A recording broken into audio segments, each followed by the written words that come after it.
వెంకన్న, ఓ అందేశ్రీ గారు, ఓ జయరాజు గారిని, ఓ నందిరి సిద్ధారెడ్డి సార్ని, ఒక దేశపతి సీనన్నని, ఒక రసమై బాలకృష్ణని, ఒక గూడ అంజన్న గారిని, వీళ్ళందరినీ మాకంటే ముందు తరం పెద్ద కవులందరినీ నేను సార్ దగ్గర చూసినప్పుడు ఒక పండుగలాగా అనిపించింది మాకు. సార్ తర్వాత మేము ఇప్పుడిప్పుడే ఎదిగి వస్తున్నాం కదా, సార్ మాకు అందాడు కదా, మాకు ఎవరుంటారు అబ్బా పార్టీలో, మాకు ఎవరుంటారు ఈ తెలంగాణలో, ఇంకెవరైనా మమ్మల్ని దగ్గర తీసే వాళ్ళు ఉంటారా, సార్ మా స్థాయి అందకుండా అయిపోతుంది, మేము సార్ దగ్గర పోలేమనే ఫీలింగ్ ఉండేది. సార్ దగ్గర వాళ్ళందరినీ చూసినప్పుడు ఎట్లుండే అంటే, సార్ ఒక చేరేసుకుని అక్కడ కూర్చుంటే ఆయనకు కుడి ఎడమల తెలంగాణలో ఉన్న కవులందరూ గాయకులంతా సార్ దగ్గరనే ఉండేది తెలంగాణ ఉద్యమ కాలంలో. వాళ్ళది అంత అవధానం నడిచినట్టు నడుస్తూ ఉండేది. సార్ పుచ్చకుండా కూర్చుని అన్ని విషయాలు చెప్తా ఉండేది. అప్పుడు అనిపించేది మాకు కూడా, మేము సార్ దాకా ఊలేం కానీ మాకు ఎవరు ఉంటారని ఆలోచించేది. ఎవరైనా ఉంటారంటే ఎవరు కనవాలే. కానీ కొద్ది రోజుల తర్వాత అమెరికాలో అద్భుతమైన జీవితాన్ని వదిలేసి మాతృభూమి కోసం, స్వాతంత్ర్యం కోసం, విముక్తి కోసం యుద్ధం చేయాలి, పోరాడాలని ఇక్కడికి వచ్చి రాగానే సంస్కృతిని సాంప్రదాయాలను, మన తెలంగాణ ఆత్మను పట్టుకొని జాగృతి అని ఒక వేదిక పెట్టి ఈ అక్క వచ్చింది.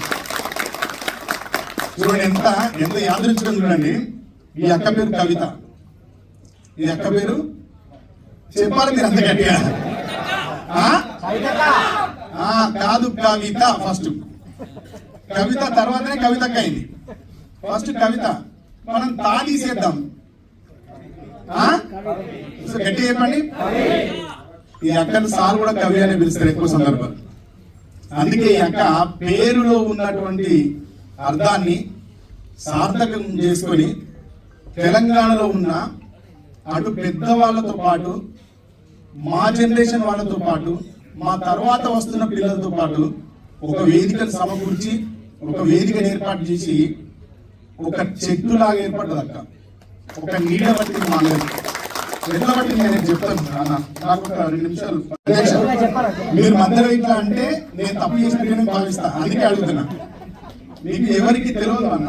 అంటే ఇప్పుడు మనం ప్రభుత్వంలో ఉండి చెప్పుకుంటే గొప్పలు చెప్పినట్టయితే అని ఎప్పుడు కవితకున్న వేదిక దగ్గర వెళ్ళి చెప్పకపోయేది.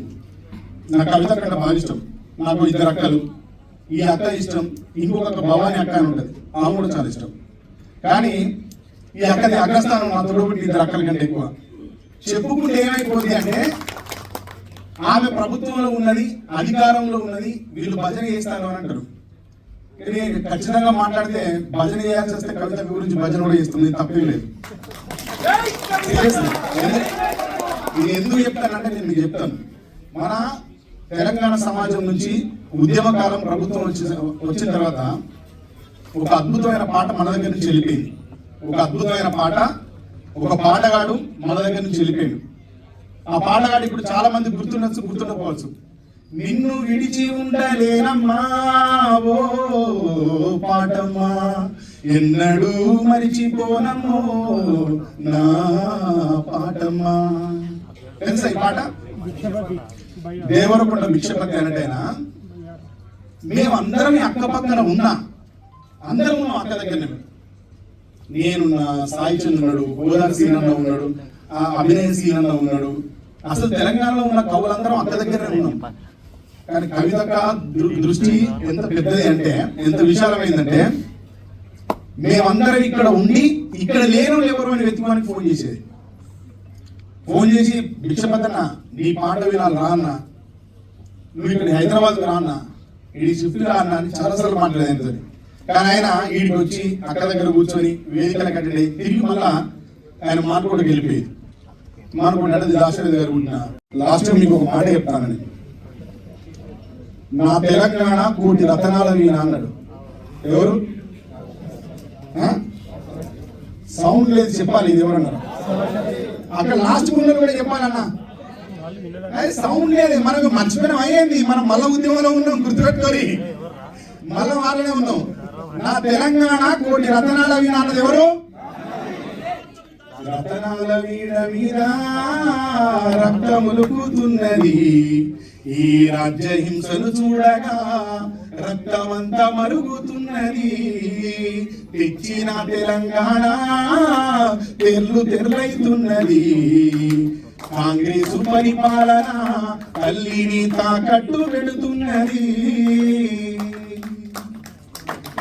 పెడదా హెచ్సిలో జరిగిన దాడిని చూసిన తర్వాత బాధ అనిపించి వీడికి వస్తా ఉంటే అంత గొప్ప కవి సభకు పోతున్నాం. ఆ సభలో ఈ సభలో నేనేం పెద్దగా మాట్లాడగలిగినంత శక్తి ఉన్నామని కాదు, ఈ సభలో ఏం చేయగలిగినంత గొప్పని కాదు, కానీ అంత గొప్ప కవి సభకు పోయినప్పుడు ఆయన ఈ తెలంగాణ ఎట్లుండాలని ఆశించిండు, ప్రస్తుత తెలంగాణ ఎట్లున్నది అని దారిలో వస్తా ఉంటే ఆలోచిస్తే నాకు హెచ్సిలో జరిగిన సంఘటన, ఈరోజు జింకను కుక్కలు కోరికినాయి. వినడానికి ఇది చాలా చిన్నగా ఉండొచ్చు కానీ చాలా పెద్ద విషయం. హైదరాబాద్ లో జింకలు ఉంటాయని అనుకున్నారా? 100 జింకలు, నెమళ్ళు, కుందేళ్ళు. ఎంత బాధ అనిపించిందంటే మనుషుల్ని కొంత చెరబట్టినా పర్వాలేదు కానీ మూగ జీవుల్ని కూడా కాంగ్రెస్ పరిపాలన చెరబడుతుంది.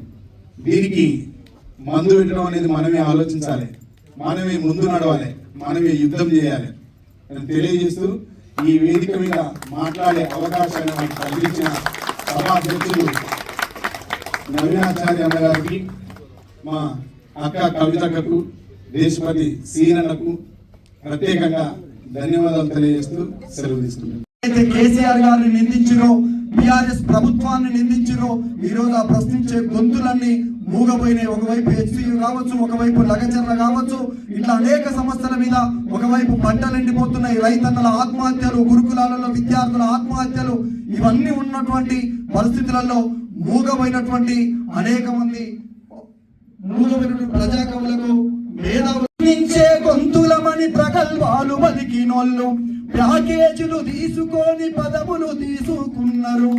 మా పల్లెకొచ్చి పోతారా, మా రైతు గోస చూస్తారా, మా వాడాకొచ్చి పోతారా, మా పల్లె బాధ చూస్తారా.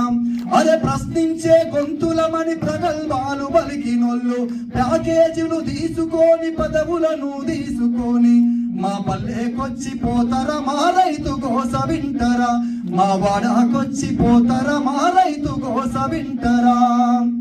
ఈ విధంగా కవితక్క ఇందిరా పార్క్ దగ్గర దీక్ష చేసినప్పుడు మహిళల కోసము దీక్ష చేసిన రోజు కూడా తన నినాదం నుంచే పుట్టింది, వద్దురా నాయన ఈ కాంగ్రెస్ పాలన. ఆ పాటను నేను మొదలు పెడితే దాన్ని పూర్తి చేసినటువంటి దేశపతి సీనన్న, ఇట్లా అనేక మంది ఎప్పటికీ ఖచ్చితంగా మా పాటతోటి, మా మాటతోటి జాగృతికే కావచ్చు, కవితకే కావచ్చు, వాళ్ళు చేసే ప్రతి ఉద్యమానికి మద్దతుంటామని పేరు పేరున ప్రతి ఒక్కరికి తెలియజేస్తుంటూ జై తెలంగాణ.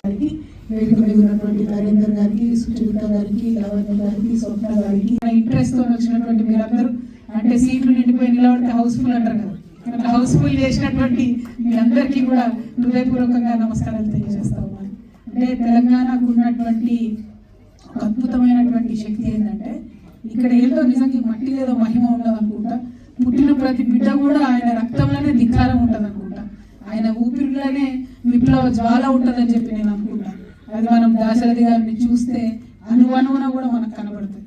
మరి అటువంటి దాశరథి గారి మాట, అంటే ఈ పాట చేయడం వెనుక విషయం ఏంటంటే, తెలంగాణ ఉద్యమం కన్నా ముందు, ఎన్నో సంవత్సరాల ముందు ఈ పాట చల్లని సముద్ర గర్భం విన్నప్పుడు అందులో ఒక 2 సెంటెన్సెస్ ఉంటాయి. అన్నార్థులు అనాథలు ఉండని ఆనవ యుగం అజంత కాలం. అసలు ఆ ఒక్క సెంటెన్స్ విన్న తర్వాత మనిషిగా పుట్టినటువంటి మనం ఈ ప్రపంచంలో నుంచి ఆకలిని తీసేయడానికి ఏం చేయగలుగుతాం, ఇబ్బంది పడకుండా పాపం చిన్నపిల్లలు మంచిగా ఉండడానికి ఏం చేయగలుగుతామని ఒక ఇన్స్పిరేషనల్ సెంటెన్స్. అది కోసం ఆ పాటను పదే పదే చదివి విని, నిజంగా నేను యూట్యూబ్లో ఎక్కువ ఏది సెర్చ్ చేయను, ఈ పాటకు సెర్చ్ చేసినంతైతే దేనికి సెర్చ్ చేయను. ఎట్లా అంటే ఈ పాట ఎవరు పాడినా, చాలా మంది ఉస్మానియా యూనివర్సిటీలో చెట్ల కింద కార్లు అప్పుకొని పాట పాడుకుంటూ వీడియో రికార్డ్ చేసి యూట్యూబ్లలో పెట్టినవి ఉంటాయి. ఎన్ని విన్నాను, ఒక 1000 వర్షన్స్ వింటాను నేను. కానీ అందరికన్నా నాకు దేశపతి శ్రీనివాస్ గారు పాడినటువంటి వర్షన్ నచ్చి, చాలా మాట చెప్పలేదు, నేను ఒక 3 ఏళ్ళు ఎంటబడ్డా సార్ ప్లీజ్ సార్ రికార్డ్ చేద్దాం సార్ ఈ పాట. మీరు ఎగ్జాక్ట్లీ ఎంత వెంటబడితే ఒక 3 ఏళ్ళ తర్వాత సార్ పాట రికార్డ్ చేసిన తర్వాత మళ్ళీ ఇంకొక 3 ఏళ్లకు చిత్రీకరణ జరిగింది. అయినాక 3 ఏళ్లకు ఇవన్నీ అయ్యేటప్పటికి నిజంగా పెద్దల ఆశీర్వాదం ఉంటారంటారు. ఇవాళ దాశరథి గారి 100వ జయంతి సంవత్సరంలో ఆవిష్కరణ జరగడం అనేది